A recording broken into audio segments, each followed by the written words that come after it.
ओम गणेशाय नमः। ओम नमः शिवाय। मैं निखिल ज्योतिष आचार्य आप सभी का मेरे चैनल पर पुनः स्वागत करता हूं।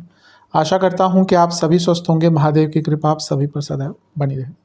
कि वीडियो वृषभ यानी कि टॉरस के लिए अत्यंत विशेष है, क्योंकि वीडियो है आने वाले सप्ताह यानी कि 24 फरवरी से 2 मार्च 2025 के साप्ताहिक राशिफल के बारे में।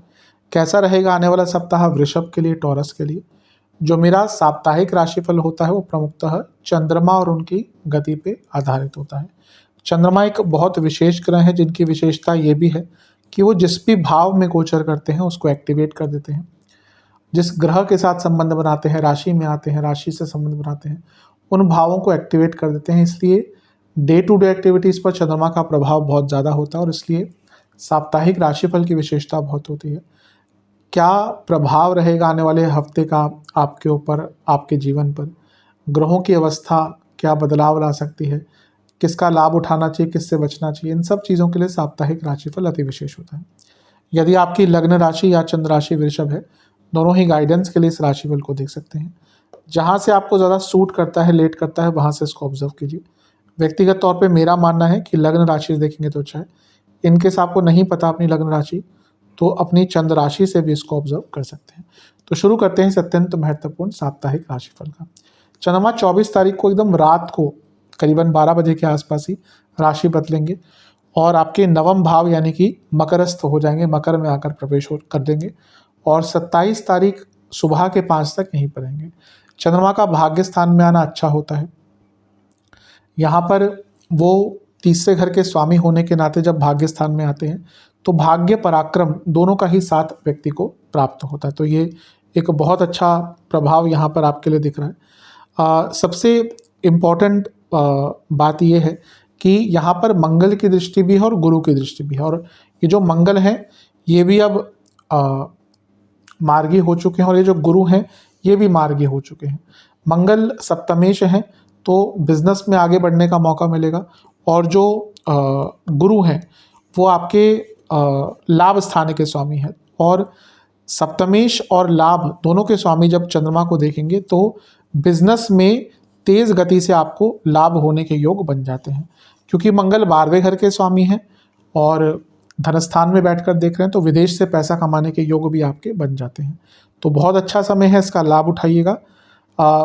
केतु का प्रभाव भी है, तो बस अपने बड़ों से बातचीत थोड़ा सा ध्यान से करेंगे तो अच्छा रहेगा। क्योंकि यहाँ पे कभी कभी होता है कि व्यक्ति जब अपने बड़ों से बातचीत करता है तो उसमें शालीनता खो बैठता है, और पुरानी बातों पर भी ज़्यादा ध्यान मत दीजिएगा। नवांश कुंडली बता रही है कि ये पूजा पाठ का समय है, ईश्वर की आराधना का समय है, गुरुजन के सानिध्य को प्राप्त करने का समय है। दशांश कुंडली कार्य क्षेत्र में अपने आप को प्रूव करने का मौका मिल सकता है। अगर नहीं कर पा रहे थे तो बिजनेस शांत रहेगा, समय ठीक है, लेकिन मन की अशांति, इम्पल्सिवनेस, चिंताएं गलत निर्णय लेने पर मजबूर करेंगी। जहाँ तक लव लाइफ की बात है, अपनी दोनों की बातें बाहर मत आने दीजिए। ऐसा लग रहा है मजाक मजाक में या अनजाने में जो भी है, बहुत चीज़ें लोगों को पता चलती है, कॉमन फ्रेंड्स हैं, कलीग्स हैं, नहीं, इस टाइम पे तो बिल्कुल नहीं। वैवाहिक जीवन ऐसा लग रहा है सब ऊपर ऊपर से ठीक है, लेकिन अंदर भीतरी तौर पर बहुत प्रॉब्लम चल रही है। अगर ऐसा है तो उनको ठीक कर लीजिए, डिस्कस कर लीजिए। स्टूडेंट्स, बहुत ईगो दिख रहा है, बहुत अहम दिख रहा है, तंग करेगा ये चीज़।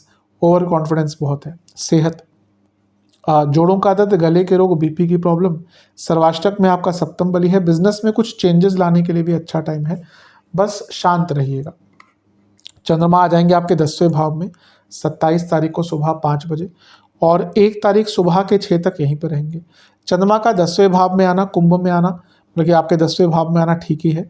उपचय भाव के स्वामी है और यहाँ पे इतने सारे ग्रहों के साथ उपचय भाव में ही बैठ गए, कर्म प्रधान भाव में बैठ गए, यानी कि कर्मों में सफलता प्राप्त होगी। बहुत अच्छा टाइम है। यहाँ पर गुरु से केंद्र में है तो गजकेसरी योग बन रहा है, भाग्य के साथ लाभ सब कुछ मिलेगा। चंद्र बुद्ध की जोड़ी है। अब बुद्ध क्या है, धनेश है, पंचमेश है, पैसा बढ़ेगा। लेकिन यहाँ पर एक तो अमावस्या दोष बन गया और एक विष दोष बन गया, और ये साथ में हो गया 10वें घर में। जिनकी कुंडली स्ट्रांग है उनको जॉब चेंज के लिए सबसे अच्छा टाइम है उनके लिए, लेकिन कुंडली अगर वीक है तो यहाँ पर कार्य क्षेत्र में फोकस की कमी, लड़ाई झगड़े, चिंताएं, इनसिक्योरिटीज़ बहुत तंग करेंगी, तो बहुत ध्यान देना है। अब ये सारे ग्रह चंद्रमा के साथ मिलकर कहाँ देख रहे हैं, चौथे घर को, तो पर्सनल लाइफ पर भी इसका इम्पैक्ट पड़ सकता है, स्ट्रेस बढ़ सकता है। तो इन सब चीज़ों पर थोड़ा सा ध्यान देंगे तो आपके लिए अच्छा रहेगा। नवांश कुंडली बता रही है कि भाग्य का साथ यहाँ मिलेगा, लेकिन कहीं ना कहीं चंद्रमा पर इतना प्रभाव, व्यक्ति बहुत चिंतित रहता है और उस समय का लाभ नहीं उठा पाता। दशांश कुंडली, कार्य क्षेत्र में गलतियां हो सकती हैं, गुस्सा भी रहेगा, बहुत केयरफुल रहेगा कार्य क्षेत्र में। बिजनेस में अच्छा टाइम नहीं है, नुकसान हो सकता है, कुछ अलग नहीं करना। लव लाइफ की जहाँ तक बात है, एक दूसरे से आत्मीय कनेक्शन बनाने का समय है, सोल टू सोल कनेक्शन जो आजकल के बच्चे कहते हैं, उस पर विचार कीजिए। वैवाहिक जीवन, प्रॉब्लम्स है, उनका सॉल्यूशन कोई नहीं ढूंढ रहा, किसी एक व्यक्ति को तो खड़ा होकर ही एक्सेप्ट करना पड़ेगा कि हाँ भैया दिक्कत है, ठीक करनी है, ये नहीं हो रहा। स्टूडेंट्स, बहुत अच्छा टाइम है, ये समय कुछ नया सीखने का है, एक नए पथ पर चलने का है, बहुत अच्छा टाइम है। सेहत की जहाँ तक बात है, कफ विकार, हृदय संबंधित रोग और हड्डियों के रोग। सर्वाष्टक अष्टम बलि है, अष्टम भी बलि हो गए, चंद्रमा अमावस्या दोष में, विष दोष में, अनिश्चितता तो रहेगी इस टाइम पे। चंद्रमा आपके 11वें घर में आ जाएंगे, मीन राशि में, 1 तारीख को सुबह 6 बजे। उससे एक दिन पहले बुध का गोचर भी हो चुका होगा और वो भी आपके 11वें घर में आ जाएंगे। चंद्रमा का 11वें घर में आना बहुत विशेष होता है। एक तो वो काम त्रिकोण के स्वामी है, काम त्रिकोण में आ रहे हैं, तो ये साफ बता रहा है कि इच्छाओं की पूर्ति होगी। यहाँ पर वो शुक्र के साथ आ गए, चंद्र शुक्र की जोड़ी, वो भी शुक्र उच्च के, और क्या चाहिए आपको, इच्छाओं की प्राप्ति, कार्यों का अटकना पूर्ण होगा, कार्य सिद्ध होंगे। राहु के साथ है, राहु शुक्र चंद्र, विदेश से पैसा, गुप्त धन, अचानक से बड़ा पैसा, स्पेकुलेटिव मार्केट से पैसा।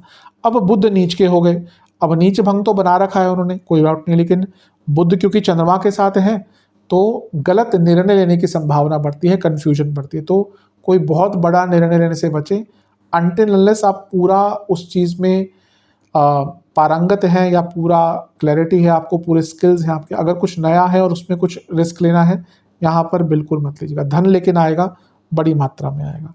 नवांश कुंडली बता रही है कि डिटर्मिनेशन दिखाना पड़ेगा, लेकिन फोकस हट सकता है, लालच अपना प्रभाव दिखा सकता है। दशांश कुंडली, कार्य क्षेत्र में अपने अच्छे कार्यों के द्वारा रिकॉग्निशन प्राप्त होगी। बिजनेस में देखिए, आपको थोड़ा सा अपने प्रोडक्ट्स के मार्केटिंग पर काम करना पड़ेगा। प्रोडक्ट्स हैं या सर्विसेज है, जो भी है, उसकी मार्केटिंग पे काम करना पड़ेगा, क्योंकि लग रहा है कि उस पर अभी बहुत कार्य करने की आवश्यकता है। लव लाइफ, कुछ अलग कीजिए, नॉर्मल से हटकर कीजिए। ऐसा लग रहा है कि चीज़ें बहुत बोरिंग हो रही हैं, या कहीं ना कहीं आपने अपने आप को एक मोल्ड में डाल दिया। हर रिलेशनशिप अलग होता है, दूसरों को देखकर मत चलिए, अपना एक नया रास्ता निकालिए। वैवाहिक जीवन अच्छा है, एक दूसरे को समझने के लिए, जैसा मैंने हफ्ते के मध्य में कहा था, प्रयास करना पड़ेगा। अगर प्रयास किए होंगे तो अच्छा है। स्टूडेंट्स के लिए सबसे शुभ समय है हफ्ते का अंतिम भाग, बहुत बहुत ज़्यादा अच्छा है, लाभ ही लाभ, इच्छाओं की पूर्ति, काम पूर्ण। एग्ज़ाम है तो बहुत अच्छा करेंगे। जॉब ढूंढ रहे थे, पार्ट टाइम जॉब ढूंढ रहे थे, बहुत अच्छा टाइम। सेहत के अनुसार इन्फेक्शंस, स्किन डिसऑर्डर, डायबिटीज़ जिनको है ध्यान दें। सर्वाष्टक में आपका भाग्यस्थान बलि है, तो बहुत श्रेष्ठ है भाग्यस्थान बलि, चंद्रमा अच्छे स्थान में, तो लाभ ही लाभ प्राप्त होगा। उपाय के स्वरूप में आपको दुर्गा जी की एक बार आरती करनी है, उनको गुलाब के पुष्प अर्पण करके किसी भी मिष्ठान का भोग लगाना है। आशा करता हूँ कि वीडियो काम आएगी। चैनल पर नए हैं, सब्सक्राइब कीजिए, वीडियो को लाइक कीजिए। मिलता हूँ आप सभी से अगली वीडियो में, तब तक के लिए ओम नमः शिवाय।